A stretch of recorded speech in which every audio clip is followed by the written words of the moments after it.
완벽한 원칙주의자로 시작해서 막 거대한 성공을 거머쥔 리더가 어느 날 갑자기 자기가 파멸시킨 경쟁자의 가장 끔찍한 문화를 고스란히 자기 조직에 이식한다면 여러분은 어떻게 생각하시겠어요? 진짜 말도 안 되는 상황이죠. 보통은 피하려고 하잖아요. 그렇죠. 그것도 겉으로는 모든 절차를 철저히 지키는 것처럼 보이면서 말이죠. 우리는 보통 위대한 리더나 거대한 조직이 무너질 때 애초부터 뭔가 썩어 있는 근본적인 악의 아니면 치명적인 무능함 이런 걸 원인으로 찾으려 하거든요. 네, 외부적인 요인이나 아주 명백한 결함에서 이유를 찾죠. 맞아요. 하지만 오늘 심층탐구에서 다룰 고대 역사 문헌유 기록은 전혀 다른 이야기를 들려줍니다. 모든 것을 올바르게 시작했지만 마음 깊은 곳에 또아리를 튼 아주 미묘한 결함, 이른바 온전하지 못한 마음 단 하나 때문에 스스로를 철저히 붕괴시킨 한 인간의 심리학적 해부도를 살펴볼 겁니다. 네, 오늘 다룰 이 기록의 주인공은 고대 역사 문헌인 역대하 25장에 등장하는 유다 왕 아마샤입니다. 25세의 젊은 나이에 왕위에 올라서 29년 동안 예루살렘을 통치했던 인물이죠. 25세면 엄청 젊은 나이잖아요. 그렇죠. 이 기록이 단순히 고대 중동 왕조사의 한 페이지를 넘어서는 이유가 있습니다. 초기 성공이 어떻게 오만으로 발효되는지, 그리고 그 미묘한 타협과 자만심이 어떻게 리더십 전체를 오염시키는지를 보여주는 아주 대단히 정교한 사례 연구이기 때문이거든요. 우리가 오늘 이 심층탐구에서 해부할 핵심 미션은 명확합니다. 아마샤라는 고대 왕의 일대기를 연대기적으로 외우려는 게 절대 아니고요. 겉으로는 원칙을 내세우면서 정직하게 행동하는 듯 하지만 속으로는 온전히 헌신하지 않는 그 약간 반쪽짜리 태도 있잖아요. 네, 겉과 속의 다른 거죠. 맞습니다. 그 반쪽짜리 태도가 어떻게 우리 삶과 비즈니스에서 가장 통제하기 어려운 리스크로 자라나는지 파헤쳐보는 겁니다. 그 파멸의 메커니즘을 쫓아가다 보면 아마 우리 자신의 모습과도 꽤 아프게 마주치게 될 겁니다. 자, 그럼 그 여정을 시작하기 위해서 아마샤가 권력을 쥐었던 첫 순간으로 가볼까요? 네, 아마사의 첫 행보는 사실 상당히 인상적입니다. 아버지를 암살하고 자신을 위협할 수 있는 신하들을 즉각 처형하거든요. 권력을 잡자마자 피해 숙정을 한 거군요. 네, 고대 왕권 국가에서 권력의 공백을 메우고 기강을 잡기 위한 일종의 필연적인 정치적 결단이었습니다. 그런데 그 처형의 디테일이 엄청 흥미롭더라고요. 반역자 당사자들은 처형하면서도 그들의 자녀들은 털끝 하나 건드리지 않아요. 맞습니다. 자료에 따르면 모세의 율법에 명시된 원칙을 지킨 건데요. 자녀로 인해 아비를 죽이지 말고 아비로 인해 자녀를 죽이지 말라는 가이드라인을 철저히 따른 겁니다. 이게 고대 중동 관행상으로는 상상하기 힘든 일 아니었나요? 후환을 없애려고 반역자의 씨를 말려버리는 연좌제가 상식이던 시대잖아요. 정확합니다.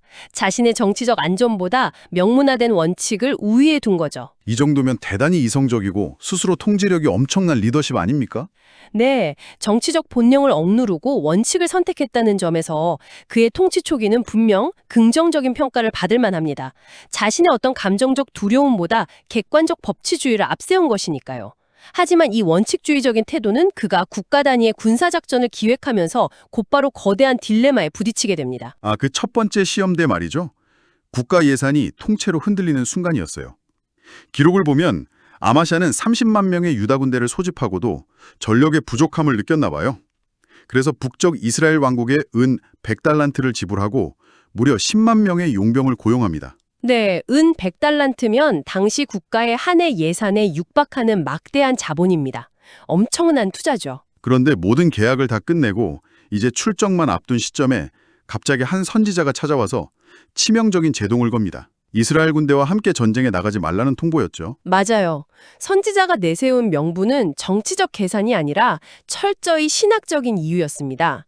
여호와께서는 에브라임, 즉 이스라엘 자손과 함께하지 않으신다. 이 한마디였죠. 만약 같이 가면 어떻게 된다고 했나요? 만약 그 용병들을 끌고 전장에 나간다면 아무리 물리적인 군사력이 압도적이더라도 하나님이 왕을 적군 앞에서 엎드려지게 할 것이라는 아주 직설적인 경고였습니다. 와, 이거 상황을 현대의 비즈니스 구조로 번역해보면 그 무게감이 훨씬 피부에 와닿아요. 청취자 여러분, 한번 상상해보세요.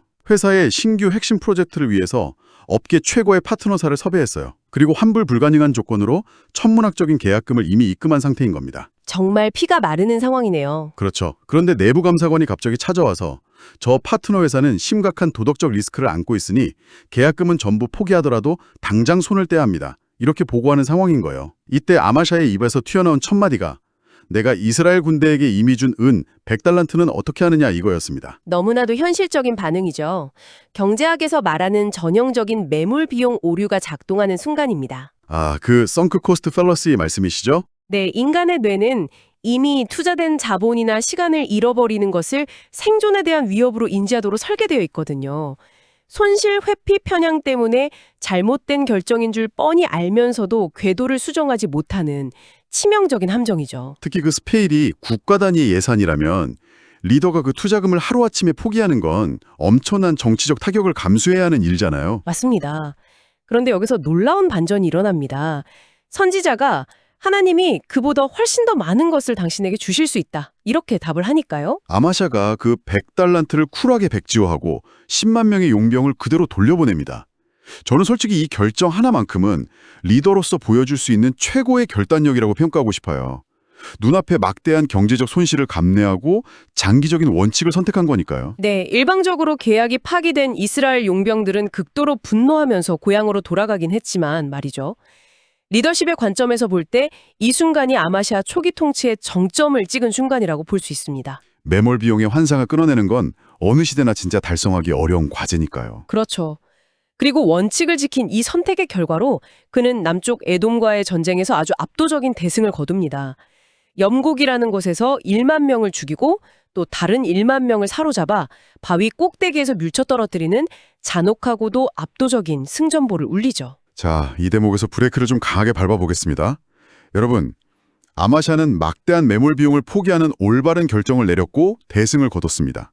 그런데 그가 에돔 전선에 집중하면서 후방을 비운 사이 아까 분노하며 쫓겨났던 이스라엘 용병들이 사마리아에서 베토론에 이르는 유다 성읍들을 완전히 쑥대밭으로 만듭니다. 네, 기록에 따르면 무려 3,000명의 유다 백성이 학살당하고 막대한 물건이 노략질을 당하죠. 우리는 흔히 원칙대로 옳은 결정을 내리면 결국 모든 것이 다 잘 풀릴 거라는 약간 순진한 환상을 갖잖아요. 해피엔딩을 기대하는 거죠. 맞아요. 그런데 리더가 진짜 뼈를 깎는 결단으로 옳은 일을 했는데 그 직접적인 연쇄 반응으로 3,000명의 무고한 생명이 날아갔습니다. 청취자 여러분도 많이 혼란스러우실 텐데요. 이 끔찍한 인과관계를 어떻게 받아들여야 합니까? 과연 이걸 성공적인 순종이라고 포장할 수 있을까요? 그 불편한 진실이야말로 이 고대 문헌이 가진 서늘한 현실성입니다. 만약 이 기록이 얄팍한 도덕 교과서였다면 아마샤가 순종한 직후에 이스라엘 용병들이 막 천사의 계시를 받고 염전이 고향으로 돌아갔다고 적었겠죠? 아, 동화책처럼요? 네. 하지만 현실의 시스템은 그렇게 순진하게 작동하지 않습니다. 리더의 결정이 낳는 도덕적 지형은 대단히 복잡하거든요. 어떻게 복잡한 거죠? 아마샤의 결정은 거시적으로 볼 때 유다라는 국가가 신성한 원칙을 훼손하는 길에서 벗어나게 했어요. 하지만 미시적으로는 통제되지 않은 10만 명의 무장 병력이라는 예측 불가능한 나비 효과를 낳았죠. 아, 옳은 결정을 내린다는 게 곧 모든 고통과 부작용으로부터의 면책 특권을 의미하지는 않는다는 거군요. 맞습니다. 리더십의 아주 쓰라린 단면을 보여주는 것이죠. 리더의 결단이 초래하는 복잡계의 참극이네요. 그런데 진짜 이해할 수 없는 비극은 그 다음부터 시작됩니다. 후방에서 3,000명의 백성이 도륙당하고 있는데도 아마샤의 뇌구조는 이미 에돔을 정복했다는 그 국지적인 승리에 완전히 취해버린 것 같아요. 승리의 도치감에 눈이 먼 거죠. 네, 이 도치감 속에서 그는 인류 역사상 가장 귀괴한 결정을 내립니다. 전장에서 돌아오면서 에돔 사람들의 우상들을 바리바리 싸들고 와서는 그걸 예루살렘 한복판에 세우고 자기가 엎드려 경배를 합니다. 정말 황당한 장면이죠. 이것도 우리가 스타트업 사례로 상상해보면 너무 찰떡이에요. 피 튀기는 경쟁 끝에 라이벌 회사를 시장에서 완전히 파산시켰습니다. 그런데 승리 파티가 끝나자마자 CEO가 딱 선언하는 거예요. 내일부터 우리 회사의 핵심 비즈니스 모델은 저 파산한 회사의 시스템을 그대로 차용한다, 이러는 거죠.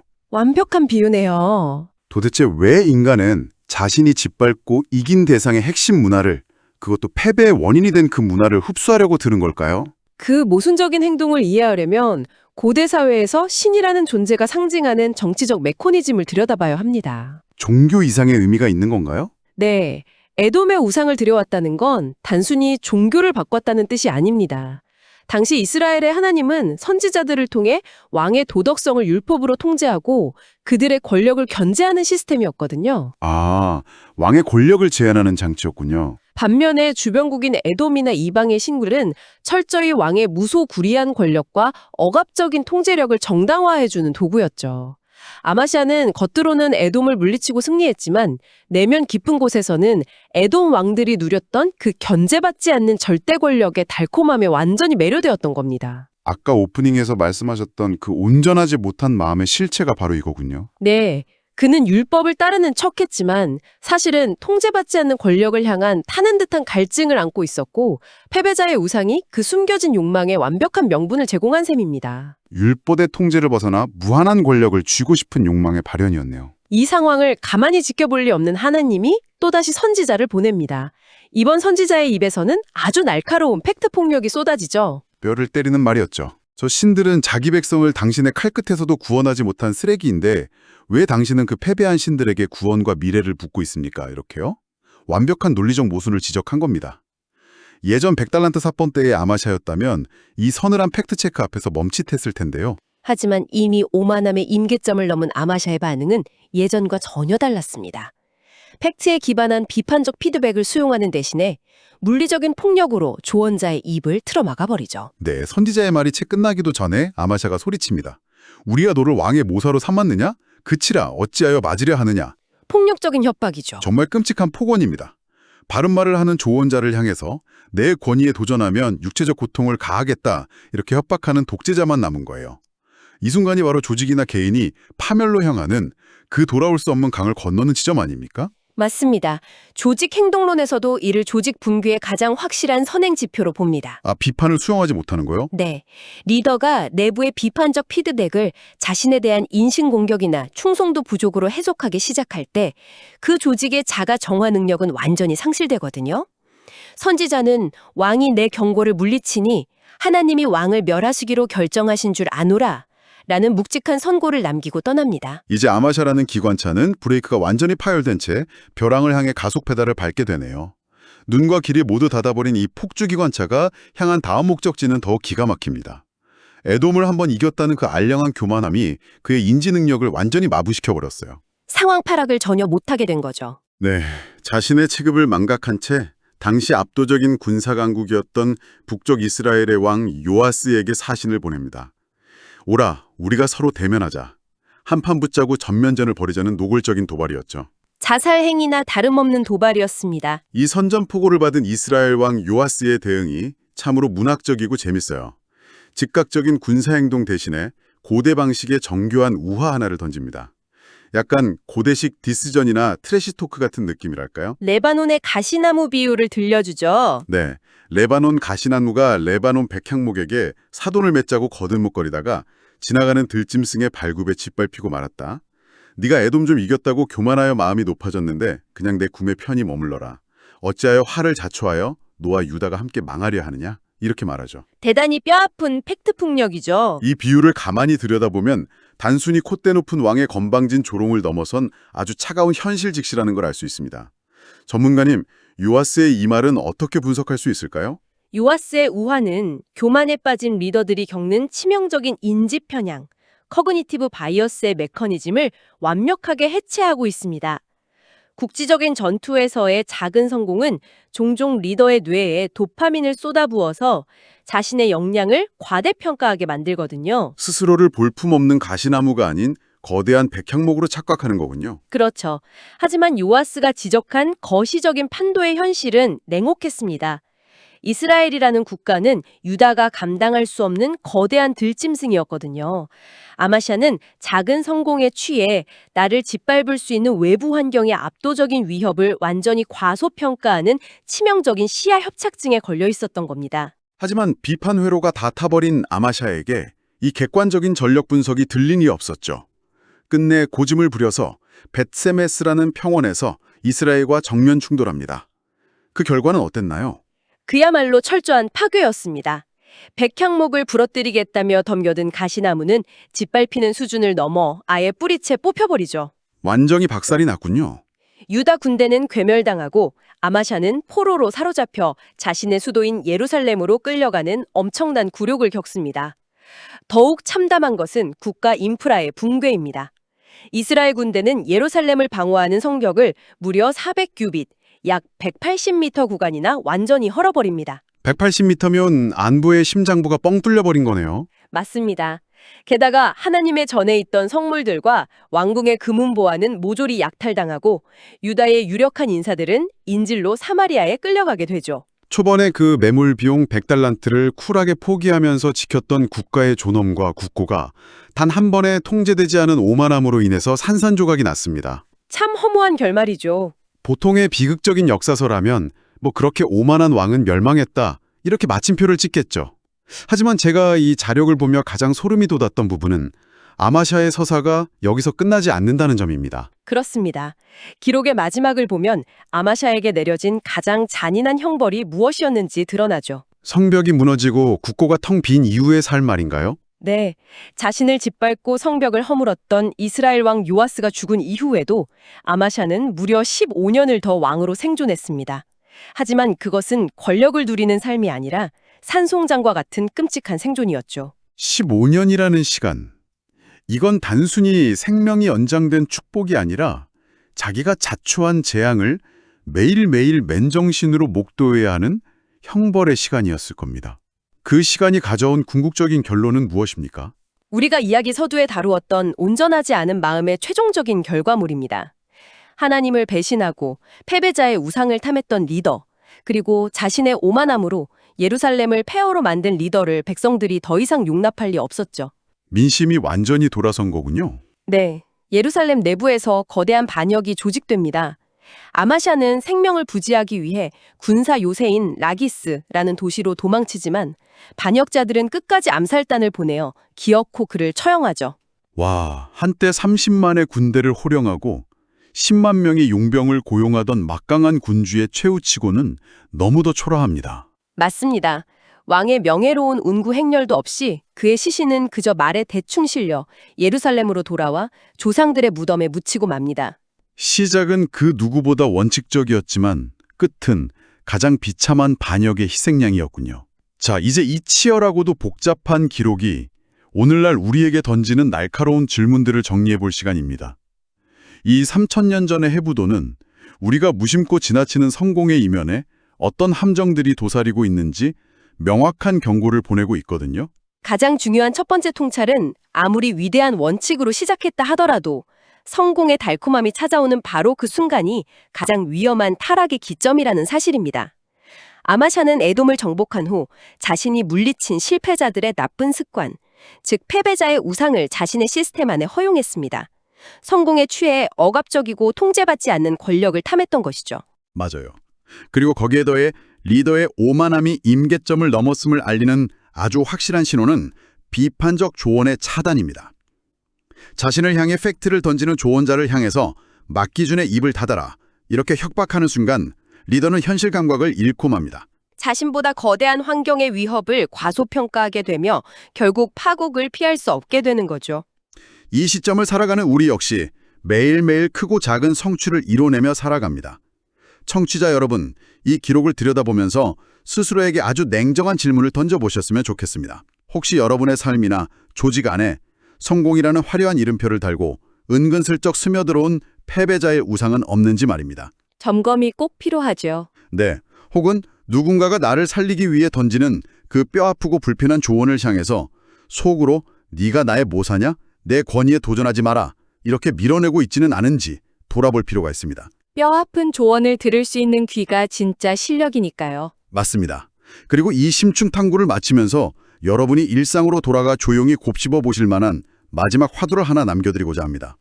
오늘 기록에서 유독 제 마음에 아주 무겁게 맴드는 장면은 국토가 유린당하고 성벽이 허물어진 참패 이후 아마샤가 견뎌내야 했던 그 15년이라는 시간입니다. 정말 상상하기 힘든 고통의 시간이었을 겁니다. 자신의 그 알량한 자존심과 오만함이 만들어낸 처참한 결과물, 그 뻥 뚫려버린 180m의 성벽 잔해를 매일 아침 왕궁의 창밖으로 내다보며 눈을 떠야 했던 시간, 백성들의 신뢰는 이미 바닥에 떨어졌고 언제 암살당할지 모르는 공포 속에서 자신의 가장 끔찍한 실패작 한가운데를 그냥 맨몸으로 버텨내야 했던 삶이죠. 네. 우리는 보통 시험에 떨어지거나 프로젝트가 망하는 그 실패의 순간 그 자체를 두려워하잖아요. 하지만 진정으로 우리가 두려워하고 경계해야 할 것은 어쩌면 돌이킬 수 없는 치명적인 실패 이후에도 무책임하게 도망칠 수 없이 그 무너진 잔해 속에서 여전히 계속 살아내야만 하는 삶의 지독한 무게감 아닐까요? 한 인간의 얄팍한 오만함이 얼마나 무서운 대가를 요구하는지 이 묵직한 질문을 여러분의 생각 노트에 남겨두며 오늘의 심층 탐구를 마칩니다. 함께해 주셔서 감사합니다.